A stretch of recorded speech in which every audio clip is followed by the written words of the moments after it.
All right, we're going. We're going. Right. So to start off, I think we've both got some questions for you to ask about how schoolboy rugby works in South Africa, because I know it's a lot different to in the UK. Everything works very differently. So I think what we're going to ask you first is it as amazing as it's shown on social media, how it's all the war cries and all the chanting? Is it really that big? Like, it's massive, to be honest. Like, before I came to Paul Boys, that's my school now, I Yeah. was in a small school. And so coming up to a bigger school, one of probably the best school in the country, you experience like a whole different vibe and energy. So Yeah. like you get all games with like the least people watching is about 2,000, and then when you get into schools, that's our main game against Paul Gymnasium. It Yeah. goes up from 25,000 to 30,000 people. So Uh, the whole school and the rugby is like built on those foundations of the war cries. yeah. What was it like when you played for Paul? Kind of, what was it like there? Were you all very close as a team, as it's shown on the documentaries that like Rugby Pass and stuff show? Like, was the training really tough for you? Were the coaches quite close and hard on you? Yeah, so basically, the top schools in the country, like we have usually the coaching staff are also professional. Like our first team coach now coached the professional side before he came to us. So obviously, you build a better bond with everyone, with your teammates. You have the times at practice where you really like get beaten up, and especially for me being in a boys' school, you already automatically have the bond with the guys, because like you automatically like you become brothers as you join the school. So yeah, you get closer, and it makes it a lot easier throughout the year. But there's also tough challenges to face though. Yeah, of course Yeah. will be. So, yeah, you're a rugby player at your school. How did you start off playing rugby? And obviously I started off in grade 3, then like mini rugby, Yeah, and then so I never wanted to take it seriously, and then under 13, that's grade 7, then made Craven Week. That's like the provincial week. I don't know what you call by you guys. But then I made that. Then I was obviously happy and overwhelmed, but I still never wanted to take rugby seriously up until last year. So I was at small schools the whole time. yeah. Like I was at high schools. So Whoa. as like around and about, then obviously when I came to Paul Boys, then I actually thought I'd take rugby seriously. I first went to Paul Gymnasium, the opposite school, like the enemy basically that we play inter schools Yeah, against. And then like I was there for a week for like their training camps and whatever. And then like on the day that school started in 2019, then I got a call from the one guy that like gets the players into the school. They told me before I go to the school, I must first see how Boys Eye is. So I yeah, went to Boys Eye and I saw, and like everything was so amazing. And then and from that time, I knew that I actually wanted to play. But that was my grade 11 year, so I didn't take it up that seriously. So then I played second team, and I got a lot of injuries, and then I was out for the rest of the year, so I didn't play that inter schools game. And then this year, I worked my ass off, and then so it all built up to the first 2 games that we played before this coronavirus. The first 2 games, and I actually saw like what the hard work that I put in, what I got out of it, and I actually like thought to myself like I might actually make a career out of this. And Yeah. so actually, it actually all just started end of last year, beginning of this year, that I actually wanted to take it further. Yeah. What would you say kind of like your favourite positions to play on the pitch are, like where you prefer to play? I've played fly off my whole life, from since I was like grade 3 up until last year. And then more or less I went to schools that didn't really have fly off. So I wouldn't say I'm bad at it, like I can do it and like my magic or whatever. But then I actually tried fullback, and it feels so much more comfortable and everything. And so that even this year they moved me to wing at the beginning of the year. So I started my career this year there. But my most favourite would definitely be fullback because of the time you have there and the counter play and especially the kicking. So don't you do athletics as well, or to some extent? Yes, I do athletics. Do you think that helps you playing as like one of the back three, wingers or fullbacks, doing the athletics, you know? Yeah, definitely. So I actually said last year that I wasn't going to do athletics or grade 10. Then I said, no, I actually just want to play rugby for the fun of it. I don't want to do athletics because I actually hated it.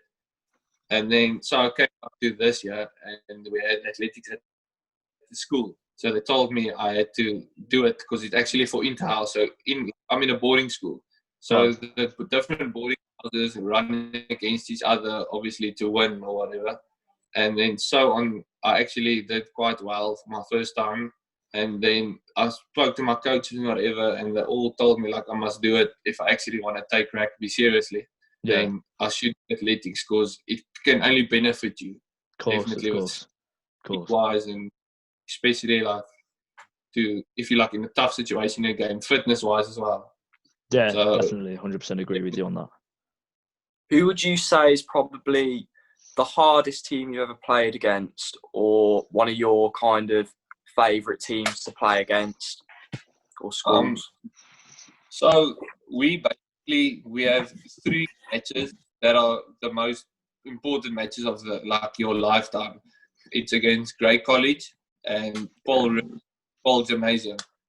So I would say Grey College is for me the hardest one. I haven't played Paul Gymnasium yet, but Grey College was definitely one of the hardest ones I've had in my life.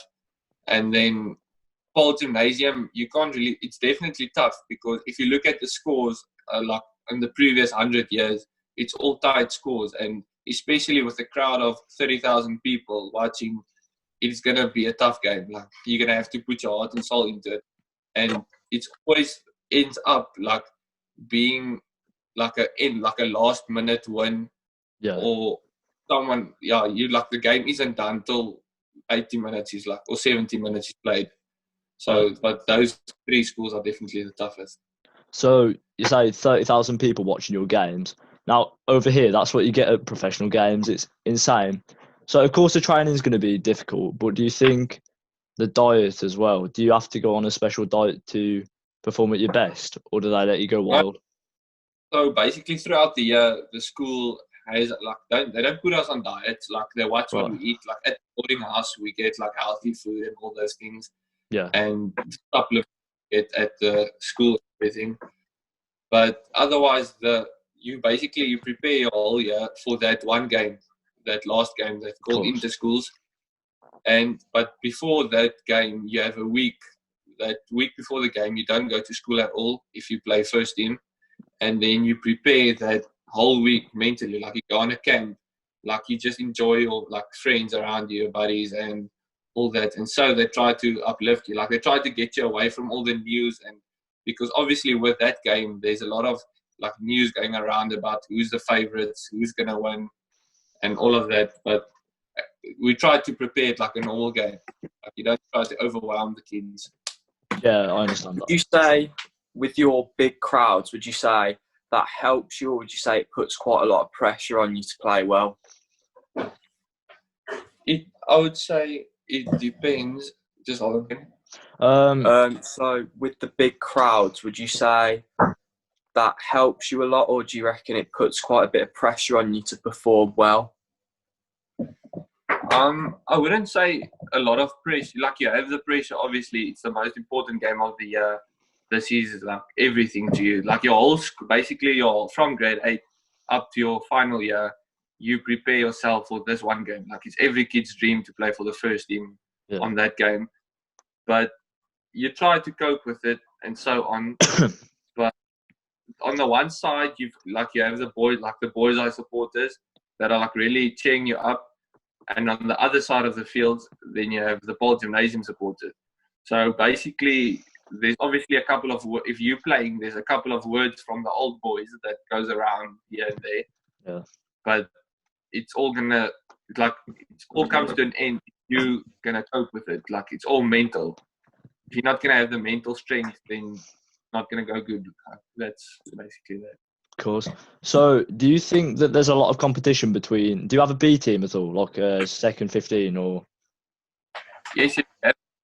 So basically, every age group has the team, and then all our teams go up to like there's still jokers. That's what we call them. So up to a J team. So that's how it goes on. So like the depth is very deep. Yeah. Would you say it's competitive along those levels from top to Definitely. bottom, basically? That's what makes it so special, and like having you motivating yourself to work harder, because the top 3 teams, let's say the first team, second team, and then the C team, those 3 teams all have the quality to play for the first team. So that's actually what motivates you to work harder and keep your position. Because if you know if you're gonna screw up whatever, then you're gonna get dropped. Yeah, that's basically. Yeah. So, would you say, kind of growing up, and still now, you've got someone maybe in professional rugby or just someone in general that you kind of look up to and try to kind of be like a bit like them? Okay, so basically I've had this, like he's quite like a friend of mine. He played for the Lions. I don't know if you guys are familiar with the Lions. Yeah. So he played for the Lions fly off. His name is Sean Reynolds. Like he's been teaching me a lot these like sometimes, and then I still have my one like family friends of Kobus Reinach. I don't know if you know who that is. Obviously, he like plays for the big ground. I'll definitely look that up. Yeah, so they all like talked to me and told me like the importance of everything, the mental game. But I mostly look up to Andre Pollard. Like he's a really inspirational guy, and like always seems to be so chilled with everything, and like he's really wise. That's basically those 3 guys. So, who would you say is the toughest player that you've played against in a school match? Toughest player. Yeah.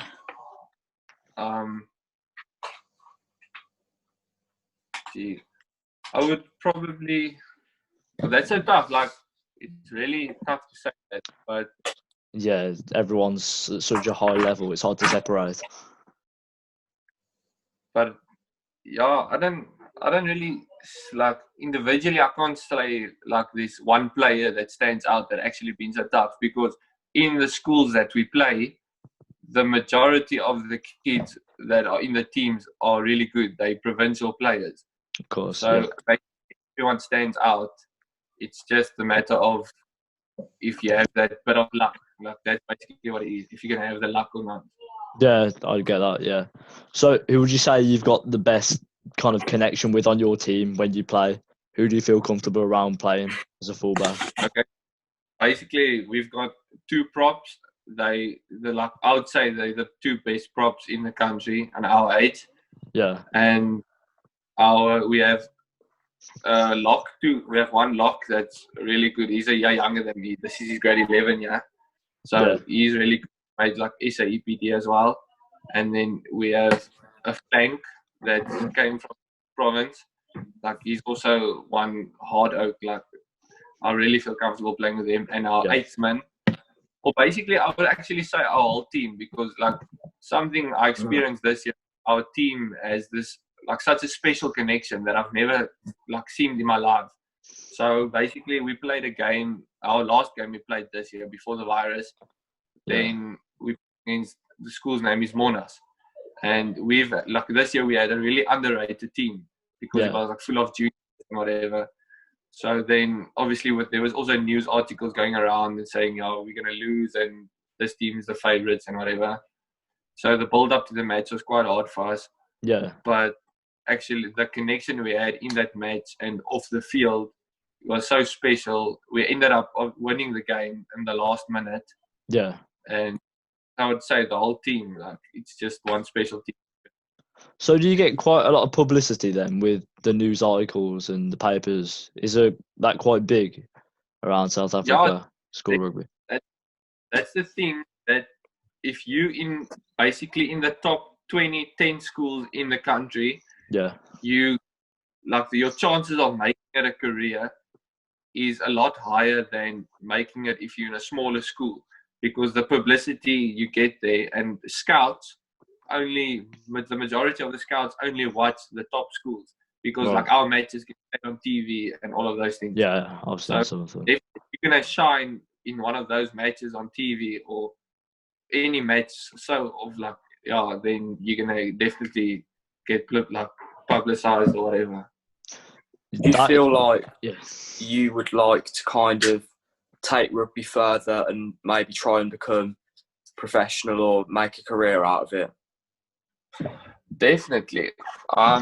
So basically, I've thought this year's obviously been tough. Like this year was the year I thought I'm gonna like make my mark and I'm gonna do this and that. But then obviously the virus came, so Yeah. I've obviously, and the majority of the country like is like put in a situation you don't know what to do. You don't know what you're gonna do next year. Yeah. So I'm actually talking to the Sharks people and obviously seeing where that goes. But my main idea is of redoing my matric year, because our rugby level is under 19. So let's say you redo a year or whatever, then you can at least still do sports, but you can't make provincial weeks. So I've thought of redoing the year and obviously making one mark next year and getting the publicity that we need, obviously. I mean, you're doing a great job of it at the moment, I'd say. So with that athletics clip on your Instagram, so what race were you competing in for that? Oh, it was the 200 and the 400. I can't really remember how it went early this year. Oh. But I think it was like third or something. But those oaks are quite fast. But yeah, that's basically that. So would you rank Do you yourself specialise more? Oh, no, you can't. No, I was going to say, would you rank yourself as one of the fastest in your team? Yeah, I would say one of the fastest in my team, definitely. But yeah, there's obviously guys, like there's always someone better than you. There's not really. Yeah. So yeah, what were you going to ask? Would you say like you specialise in short distance, or like would you say middle or long? I would say more middle.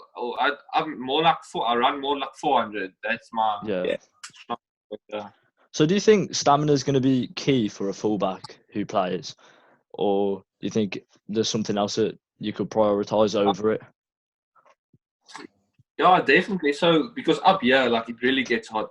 I'm not so sure about there, but yeah, it really gets hot, and it's like a different hot. So if you're gonna play a full game or whatever, and obviously you have to give your everything, because that's obviously what you do. Of course. That's like hold you like at the back, because you're gonna be tired. You're gonna wanna quit almost. Like at some places you think of like just swap me or bring up the bench. Yeah. But gonna have to. So work. I've seen that some schools in South Africa, they go on international tours to other countries to get some game time. Do you do that at your school, or is that just? We do it every second year. So by this year we would have gone to Ireland, and then we would have played there. But then, unfortunately, because of the virus, it got cut short. So yeah, I mean, I wouldn't want to play there anyway, to be honest. Competitive though, competitive.